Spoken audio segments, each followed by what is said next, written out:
Let me share some of my mail with you, and then I'll get back to the 7th anniversary in Florida. I love this. This is really great. Can you top this? It's a postcard. Starts out, "Hello, fag. Well, I listened from 3:55 until you went off the air today, and unfortunately, you hadn't choked on any birthday cake. But of course, perhaps no one chose to waste money on a cake for a lisping, limp-wristed, draft-dodging, nigger-loving, lesbian-marrying, horse's-ass faggot like you. Let's pull a Russian trick. Cut off your gonads, if you have any, and stuff them in your yap. Signed, George." George, you've got to learn to open up a little bit more, George. You know, if you got a problem with somebody, have the guts, George, to put it down in writing or whatever it is. Don't hold back, George. I mean, just let it all hang out. You know what I mean, George? Wonder if you can top that. No, great. What a rag USA Today is. I mean, it is really a rag. It's enough to make anybody become an ecologist and cry about cutting down trees for newsprint. It's enough to make anybody. But nonetheless, USA Today, which has a great op-ed page, a great opinion page, where they, come out editorially in favor of things like ice cream and motherhood, and then defy people to come up with an opposing opinion. They have topped themselves today. They are editorializing in favor of fall. I was really sweating that because I thought that, maybe there was this grassroots movement in the country that would take fall away from us. But nonetheless, on the op-ed page, and I did something today I've never done before. This paper's been around for 5 years. They've got this little thing up in the upper right-hand or upper left-hand corner on the editorial page, something like the New York Times, where, they have all the news that's fit to print on their masthead. This is really great. USA Today hopes to serve as a forum for better understanding and unity to help make the USA truly one nation. Signed, Alan H., whoever the hell he is, doesn't really make any difference, chairman and founder. Well, normally I don't even bother wasting my time reading USA Today editorials, but they had a good one. They had a good one today. The debate today is over fall, whether or not we should have it, I guess. This is it. This time at a local football game just outside of Boston, I can't for the life of me figure out this type of behavior. I guess it's their way of showing their nuts. Good afternoon. This is your daily weather forecaster bringing you up-to-the-minute weather news direct from the municipal airport. Word has just reached us that a southeast girl blowing at about 70 miles an hour is reported on her way. Fall in Florida. No, we don't have turning leaves. Fall in Florida means things like you only get to cut your grass every other week instead of every week. Fall in Florida is a time when we all sit back and look forward to the return of the brain-damaged snowbirds who are already, as we speak, plotting and planning to come back and make life miserable on us. Fall in Florida. Return of good hothouse vegetables in the supermarket instead of those mushy, tasteless Southland summer treats. It's a time when it's kind of okay to park your car outside in the sun. Fall in Florida is a time when you can reflect after the first summer of the car that you bought last winter that was bright red that is now a little bit closer to pink. It's a time when you have to start checking the egg cartons again in the supermarkets because of those weird people that come down from the north that switch the jumbos for the large to save a dime. It's a time when you can look forward to seeing displays of boxes of gorgeous, beautiful, incredibly beautiful oranges and grapefruits to be shipped up north that you never see down here. It's a time when you can look forward to California oranges. I guess they keep the pretty ones for themselves out there. They must be a wee bit smarter than we are. It's that 2 or 3 week period between the $300 air conditioning bill and the $300 electric heating bill. Maybe I am starting to get a 7-year itch. Maybe I am starting to think, well, hey, winter's not all that bad. Perhaps all of these lunatics who run around telling us how bad winter is up north are really just hacks from the Chamber of Commerce spreading these terrible horror stories, and we've all been down here baking in the sun just a little bit too long. And I've forgotten that maybe it isn't all that bad and that perhaps it is worth the price that you have to pay. And the brain-damaged snowbirds, one of my favorite topics. I love brain-damaged snowbirds. They give me hour upon hour, day after day of material. And it won't be any time at all now until they are back in our midst. The area will be filled with fat ladies running around in screaming yellow canary stretch pants with high-heeled wedgies and stockings on with toes in them. Some of them aren't even, filled with holes so that those ugly black and blue toes and thick toenails with purple toenail polish on them stick out and wink at us. Men running around with varicose veins. You never see men with varicose veins any place but in the state of Florida. And they always get out of cars with license plates from Indiana or Ohio, walking around in walking shorts. The only establishment, to the best of my knowledge, that sells walking shorts is the Kmart. It's a time when we can look forward to restaurants putting in special menus for our northern visitors, the brain-damaged snowbirds. Things like meatloaf with macaroni salad and white bread and Jell-O for dessert. But all of the cocktail lounges switched over to the brain-damaged snowbird cocktail, Tang and vodka. Cars with Indiana plates on the front and Florida plates on the back. Oh, that's real cute. I just love people that put the old hometown plates on the front. Couples wandering around the streets of downtown St. Petersburg looking for other couples who are from the same state back north. Oh, hello. George and I were wondering, are you from Ohio? Oh. Do you know anyone from Ohio? Oh. Oh, do you live here? What do you do? Pick oranges? No. You work in radio. Talk radio? Do you know Meyer Brewster? He does a swap shop back in Ohio on Wednesdays. Oh, you don't know him? Oh, it's a very good show. It's a time when we can look forward to Canadian quarters again. I still need a 1963 to 1971 to complete my collection, and next I'm going for a full set of Canadian dimes, and I'm really looking forward to it. But you know as well as I do that within a couple of weeks, just a few weeks from now, my wish will be fulfilled because I'll pick up 2 or 3 of them a day instead of 1 or 2 a month. It's a time when we can look forward to calls from people that we went to high school with 28 years ago and haven't heard a word from since, wanting to know how close you live to Disney World. It's a time when we get to see those great tourism television spots on CNN and WTBS and WOR and WGN. Those gorgeous, beautiful, beautiful, beautiful shots of Florida, the fantastic beaches that don't have seashells covering them and that are, half a mile wide and filled with palm trees and greenery and not a condo in sight and beautiful, crisp, golden sunshine and good-looking people. Is there any such place that exists in the state of... They must shoot those commercials in Rio. There's no place in the state of Florida that looks like that. All of those phenomenal buildings and ritzy night spots and gorgeous attractions, they do not exist. Where do they find these things at to put on the television? And we have to sit here knowing what's here, looking at those damned things, knowing full well that they're out there to appeal to brain-damaged snowbirds in Indiana to sucker them down here, the ones who hadn't thought of coming themselves. Oh, I just love fall in Florida. The shuffleboard tournaments that will be returning. And, the one thing that I really like, it's kind of like the Blue Ridge Mountains. You know that haze, if you've ever been up on Skyline Drive, that blue haze that is kind of unexplainable? Well, fall in Florida heralds the return of our own blue haze. This one is quite explainable. It's all those old biddies walking around with tinted hair that just give off this blue haze over the entire Bay Area. Fall in Florida, it's a time when you know that it's just a couple of short weeks away from people's total strangers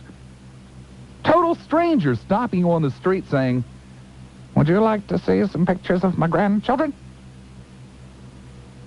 These old goats walking around with shopping bags full of snapshots of kids with runny noses standing in front of rundown shacks making faces. That's Georgie. He's my oldest boy's youngest. He calls me Grammy. Ah, fall in Florida. What a marvelous time, eh? Just a marvelous, marvelous time. It won't be long now. Ugliness all over the place. Stupid drivers. For what? Do you get anything out of it? Hell no. The only people that profit from this are rich people who own the hotels and the theme parks that live in New York and California. The rest of us, it gives us nothing but grief. Nothing but grief. This is what fall in Florida is. 3 days, you got a chance to sit outside, and then it starts all over again.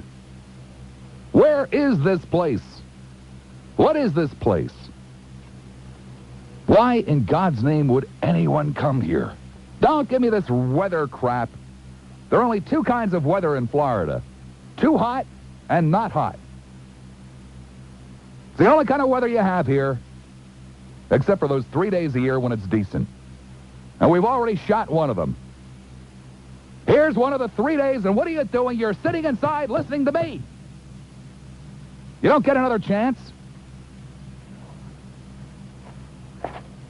Fall in Florida. Why would anybody come here? There is no money to be had here unless you want to fleece somebody else. You can't earn an honest wage here. You can't earn an honest living here. The only thing you can possibly do is come down here and buy some overpriced land from some yahoo with a pickup truck and try to sell it to some yahoo driving around in a four-door Pontiac Parisienne for more than you paid for it. It's the only hope.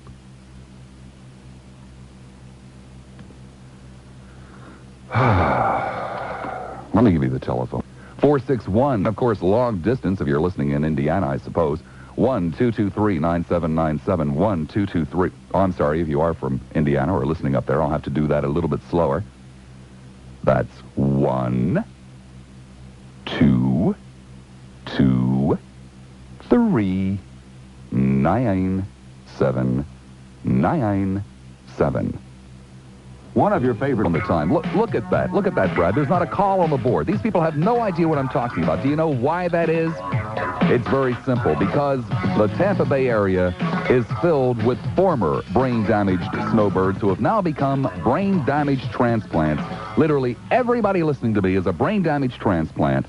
Well, except for the 9 good old guys and girls who have been living here for, 1,000 years.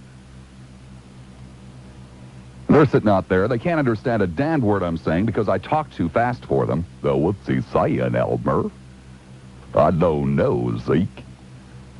He's talking too fast for me. Sounds like one of them there northerner Yankee types, you know what I mean? Where is this place? What is this place? Why would anybody in his right mind come here? Why would anybody in his right mind come to Florida? Any place in Florida, let alone Tampa Bay. I mean, you drive 3 miles north of here and you got winter. Winter as bad as you ever had it in Michigan. The only thing is you don't get any snow. Big deal. Or you don't get much snow. Hardly any snow. It's a ridiculous place, an absolutely ridiculous place, UFLA. Yeah, what do you consider your hometown, Bob? Philadelphia. Philadelphia. What the hell do you know about fall, man? All you ever saw was smoke and haze and soot from the steel mills and the coal mines. That's not true. That's not true. I was within a half hour of mountains in Philadelphia. That was just mountains of coal, babe. That wasn't mountains of... There isn't any coal in southeast. There isn't any coal in southeastern Pennsylvania. What are you picking on Indiana so badly for? I pick on everybody. I know that. You must be from Indiana. I'm from Indiana. A brain-damaged transplant, right? Well, I don't know. I'd rather be that from Indiana than from Philadelphia, I think. You'd rather be from Indiana than Philadelphia. That's an incredibly stupid thing to say. Why is that? The only decent thing that ever came out of Indiana is where one year you had some really dynamite-looking license plates. Oh, right, sure. The only 20th century hero you guys have got's Rocky. What do you mean the only 20th century hero we guys have got is Rocky? What does that mean? Tell me another one. What does that mean? Tell me another hero besides Rocky. A fictitious creation of Sylvester Stallone. Boy, you guys are strong. Oh, that Rocky. Yeah. Rocky's not a hero in Philadelphia. You see, you're just a typical Floridian. The only way that you can possibly boost Florida is to try to knock someplace else. I'm not a Floridian. I told you I'm from Indiana. I've just lived here a year and a half. Just lived here a year and a half. You see, well, there again, you're just a prime example of what is wrong. You've been here for a year and a half. You go to any other place in the country. Go to Oshkosh, Wisconsin. The snow's up there. Talk to somebody that's lived there for a year and a half, and he'll say, I'm from Wisconsin. Somebody that's lived there for a year and a half. You talk to somebody who's been here for 43 years, and he's still from Indiana. I haven't been here 43 years. Cardinal. Uh-huh. Oh, isn't that clever? Every state in the country has cardinals. No, they have blue jays, they have mockingbirds, they have all kinds of things. The state bird, I understand the state bird of Florida is a construction crane. What's the state capital in Indiana? Indianapolis. Oh, isn't that a marvelous town? Why did you come here, Mark? For the weather. For the weather. Yes. I got tired of snow and sub-freezing temperatures. I like the sunshine. I think sunshine's neat. I wish the hell I'd come 20 years ago. Well, you see, Mark, you haven't been in Tampa long enough. You're going to wake up probably many, many mornings this coming winter when it's going to be 26 degrees outside. 26 degrees is the lowest temperature recorded at Tampa International Airport. Yes, but you see, Mark, in Indiana, when you woke up in a morning when it was 26 degrees, That was heat wave. there was some insulation between you and that 26 degrees. Now the only thing between you and 26 degrees in Florida is a cinder block. Is in the state of Florida, some crumpled up newspapers. You probably missed the soot and the smoke and well, you can't do the... Yes, I do miss the soot and the smoke and the dirt and the noise. It's the way life is supposed to be. They've closed down most of the steel mills, so you won't be able to see that. You see, don't they have schools in Indiana, Mark? There are no steel mills in Philadelphia. They're 350 miles away in Pittsburgh. There's one oil refinery that has round storage bins, and they paint them to look like baseballs in the summer and promote the Phillies and things like that. At every sesquicentennial, that kind of thing? No, no, Mark. Candles and oil don't go very well together. Well, I wasn't sure that you were supposed to know that. Bad scene. Right. Oh, okay. Why don't you like me, Annie? Well, because you're rude. Because I'm rude? What is it that I do is rude?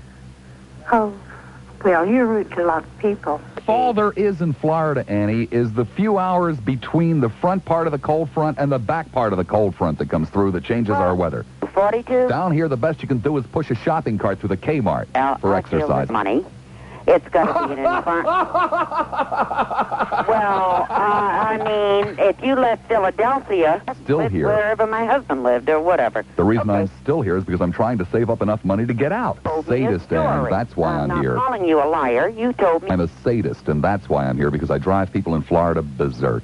No, I And I think get a you're kick great. out of it. People who can plow a field without any, marks on it in a straight line Why do they can't drive in a so straight nice? line down here on a highway. Pam, in the winter when the brain-damaged snowbirds are here, I'm afraid to drive in my driveway. I live on a dead-end street, Pam. They constantly use my driveway to turn around. Well, thank God we don't get as many of them in Tampa. You know, they get them all in St. Pete. I mean, these bozos come down here from the Midwest, and they just drive around aimlessly in my neighborhood. I live in a quiet residential neighborhood, but they've got nothing better to do. I guess they're looking for a new Kmart or something. Well, maybe there's a new Kmart down this street. Turn here, George. Have bingo in the Kmart back in Indiana. Why do they have to come down here? Pam, I have met people that have lived in Florida for 30 and 40 years and tell you, well, I'm from New York, I'm from Ohio, I'm from Pennsylvania. Well, I live here. I've only been here since 1941. I'm in a little screaming, crying at 2 in the morning. A baby. I thought you meant Aunt Rose, who wanted to see addition Flipper or to my something. family. Well, we live with this illusion down here. Delusion is what it really is, that all of these winter visitors come in and bring in vast sums of money. Stop one of them on the streets sometime in December and just ask them, have you eaten at Burns yet? No. Are you staying at the Hyatt Regency? They're going to patronize the local corner cafe because... So you ask them, well, what are you doing down here? Well, I go to bingo, and we get the early bird at Wags.